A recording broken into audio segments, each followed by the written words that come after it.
नमस्कार, आप देख रहे हैं न्यूज़ 18 का डिजिटल प्लेटफॉर्म और मैं हूं आपके साथ जागृति खंतवाल। पहले कहा यूक्रेन के राष्ट्रपति जेलेंस्की भारतीय पीएम से फोन पर बात कर रहे थे और अब कहा एससीओ समिट में रूस, चीन और भारत की तिकड़ी देखने के बाद वो खुलकर अब अमेरिका के समर्थन में उतर आए हैं। उन्होंने पहली बार भारत को लेकर ऐसा बयान दिया है जो दोनों देशों के कूटनीतिक संबंधों को बदल कर रख देगा। उन्होंने पहली बार भारत के खिलाफ खुलकर बोलते हुए अमेरिका का समर्थन किया है। जेलेंस्की ने अमेरिकी मीडिया से बात करते हुए कहा कि भारत पर लगाए गए अमेरिकी टैरिफ बिल्कुल सही हैं। आमतौर पर यूक्रेन के राष्ट्रपति जेलेंस्की अब तक भारत को लेकर इतना तीखा रवैया नहीं अपनाते थे। उन्होंने हाल ही में भारत से रूस यूक्रेन वार्ता को लेकर बात भी की थी, लेकिन इस बात वो डोनाल्ड ट्रंप की जुबान बोलते नजर आए। भारत को लेकर जहर उगलते हुए जेलेंस्की ने कहा कि जो टैरिफ रूस से व्यापार करने वाले देशों के खिलाफ लगे हैं वो बिल्कुल सही हैं। सीधे तौर पर यह बयानबाजी भारत के खिलाफ है। आपको बता दें कि अमेरिका के इसी टैरिफ की वजह से ही भारत के साथ उसके संबंधों में तनाव आ चुका है। एससीओ शिखर सम्मेलन ने दरअसल ये पूरी आग लगाई है।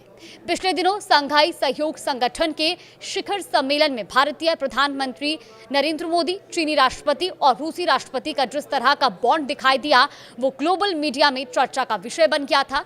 और इसी त्यानजिन शिखर सम्मेलन को लेकर अमेरिकी पत्रकार ने जब यूक्रेन के राष्ट्रपति वोलोदिमीर जेलेंस्की से सवाल करते हुए पूछा कि क्या डोनाल्ड ट्रंप की भारत के खिलाफ टैरिफ लगाने की पॉलिसी उल्टी पड़ गई है, इसके जवाब में बिना हिचकिचाए जेलेंस्की ने कहा कि रूस से व्यापार करने वाले देशों पर टैरिफ लगाना बिल्कुल सही फैसला है। रूस यूक्रेन के बीच साल 2022 में युद्ध शुरू हुआ था। उसके बाद से ही भारत का रूस के साथ तेल व्यापार बढ़ा और दोनों देशों के बीच बड़े ऊर्जा साझेदार बन गए। फिलहाल चीन के बाद भारत ही रूस का सबसे बड़ा एनर्जी पार्टनर है। भारत की इसी पॉलिसी को निशाना बनाकर अमेरिकी राष्ट्रपति डोनाल्ड ट्रंप ने भारतीय सामानों को अमेरिकी मार्केट में लाना महंगा कर दिया। उन्होंने भारतीय सामानों पर 25% का टैरिफ पहले ही लगा दिया था और अब इसे 25% और बढ़ाकर कुल 50% टैरिफ कर दिया है।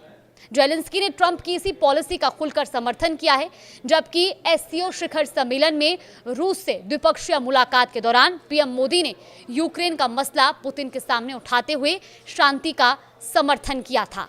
तो वहीं दूसरी तरफ अमेरिकी राष्ट्रपति डोनाल्ड ट्रंप ने ऐलान कर दिया कि वो रूस के खिलाफ सेकेंडरी सैंक्शन लगाने वाले हैं। उन्होंने ये भी कहा कि वो इसके लिए तैयार हैं। ट्रंप प्रशासन के कई सलाहकार खुलकर भारत के खिलाफ जहर उगल रहे हैं।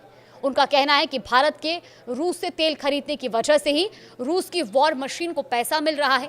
हालांकि चीन के मामले में वो इतना खुलकर नहीं बोलते हैं, जिसकी आलोचना अमेरिका में ही कई बार हो चुकी है। फिलहाल देश और दुनिया की तमाम बड़ी खबरों के लिए देखते रहिए न्यूज़ 18।